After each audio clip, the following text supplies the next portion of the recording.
नर्मदे हर मात गंगे हर। आज आमच्या नर्मदा परिक्रमेचा 10वा दिवस आहे। रात्री आम्ही बोराखेडी येथील आश्रमामध्ये विश्रामाला होतो आणि इथपर्यंत मैयाचं भरपूर पात्र आणि बॅकवॉटर आलेलं आहे। आपण पाहू शकतो अशा प्रकारे मैयाचं दर्शन इथं घडते। पण हे बॅकवॉटर आहे, म्हणजे पूर्वी काळीचं मैयाचा पात्र नाही आहे।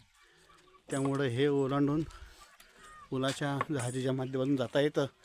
काही परिक्रमा अशी इथूनच जहाजीतून लखनगिरी बाबा महाराज आश्रम यांच्या आश्रमामध्ये जातात आणि ज्यांच्याकडे शक्य आहे ते चालत जातात। आम्ही चालत जाण्याचा रस्ता निवडला।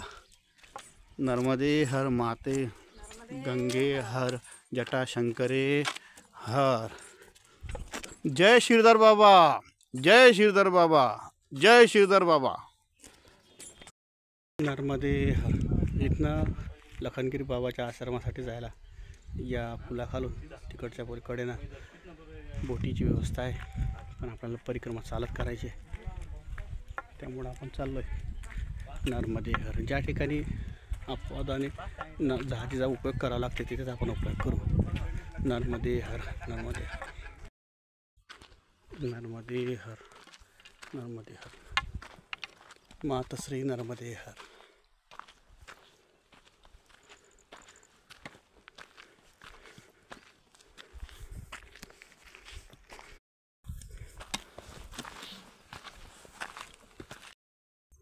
नर्मदे हर।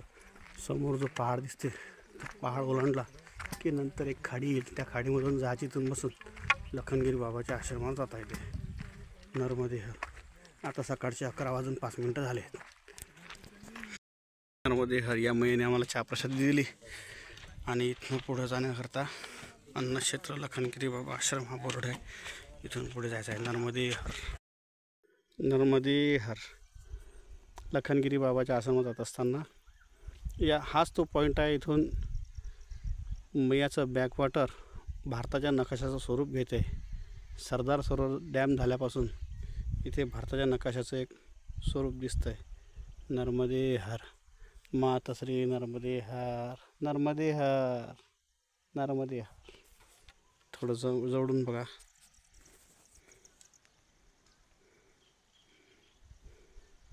काश्मीर दिसतंय, कन्याकुमारी दिसतंय, गुजरात आणि सर्वच राज्य जवळपास याच्यामध्ये असल्यासारखं वाटतंय। नर्मदे हर, नर्मदे हर, माता नर्मदे हर। शुलपाणी जाळीमधील लखनगिरी बाबा आश्रम इथे जात असताना अशा प्रकारचे दुर्गम अतिबिकट रस्ते आहेत। शॉर्टकट घेतला म्हणजे तो सरळ पोचतो, असं काम आहे। गावकऱ्यांनी इथं थोडे चर वगैरे खंदून ठेवले तिथल्या रहिवासी आदिवासी लोकांनी। आणि तिथे एक छोटी बालिका आहे, ती सर्व परिक्रमावासींना छाछ देते, ताक। नर्मदे हर, नर्मदे हर। मा नर्मदेचा सुंदर पात्र आहे आणि इकडे बॅकवॉटरमध्ये शिरलं आहे। तर तेवढं बॅकवॉटर आम्ही त्या टेकडीहून असं येऊन जहाजीने आमची परिक्रमा कंटिन्यू केली। आता हे बॅकवॉटरमधून येत आहेत आणि इकडं अशी एक नाव जाते। ती नाव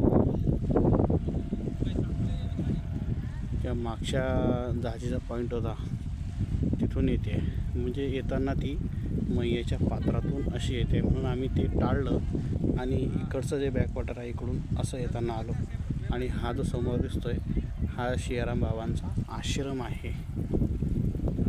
आपले लखनगिरी बाबा, हां लखनगिरी बाबा हे जुना आखाड्याचे एक संत होऊन गेले, महंत होऊन गेले, लखनगिरी बाबा, त्यांचा हा आश्रम आहे। इथे आता आमचं आज दुपारी 2 वाजता आगमन झालं आणि प्रसादी झाली। आता संध्याकाळचा मुक्काम इथेच आहे। नर्मदे हर।